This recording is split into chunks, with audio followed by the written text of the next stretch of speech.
Year 5, welcome to our new class novel, Anglo Saxon Boy by Tony Bradman. Listen to the blurb. 1065.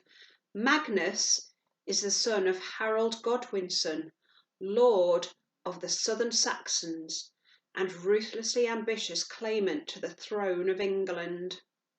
Overnight, Magnus finds himself cast centre stage in the blood-soaked family feud that led to one of history's most famous battles. And here's the prologue.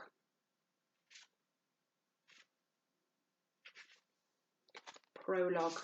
Senlac Ridge, 14th of October, 1066. "Here they come again," somebody yelled, although there was no need.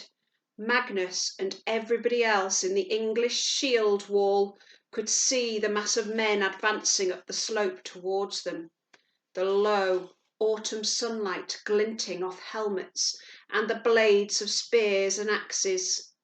All along the top of the ridge, the English tightened their grip on shield straps and weapons, stared ahead, waited for the shock of battle.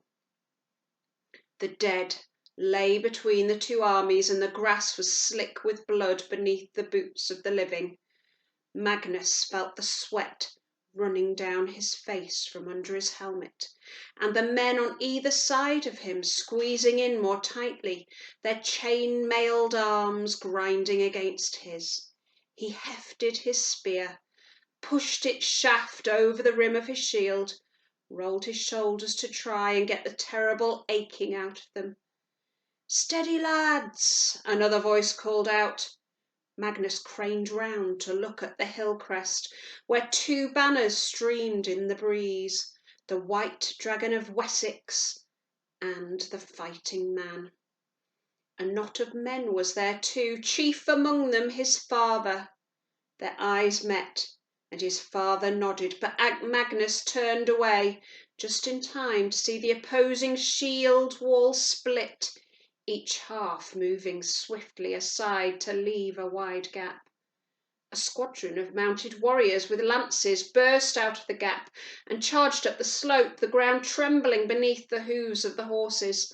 Suddenly the sky darkened, and Magnus saw yet another cloud of arrows dropping towards the English line, the deadly barbed points slicing down through the air. The arrows arrived first, men screaming and falling, and then the horses crashed into them too. The man to the left of Marcus died quickly, a lance ripping into his throat and out through the other side, flinging him backwards.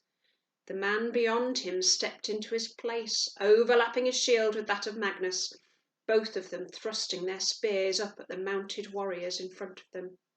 One loomed over Magnus, chopping and hacking at him with a sword, trying to knock his shield down to smash it. For a while the madness of battle took over, Magnus jabbing his spear at the horsemen, their wild-eyed, foam-flecked mounts rearing, lashing out with their iron-shod hooves. Blade clashed on blade. Men yelled and cursed and grunted and fell dying around him, until at last he glimpsed a sword swinging in an arc, bright sunlight flashing like fire off its steel. He tried to duck, but wasn't quite fast enough.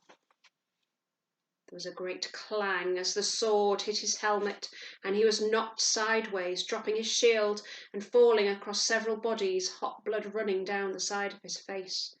The roar of battle faded, and Magnus lay staring up at the cold blue sky, a bird circling far above.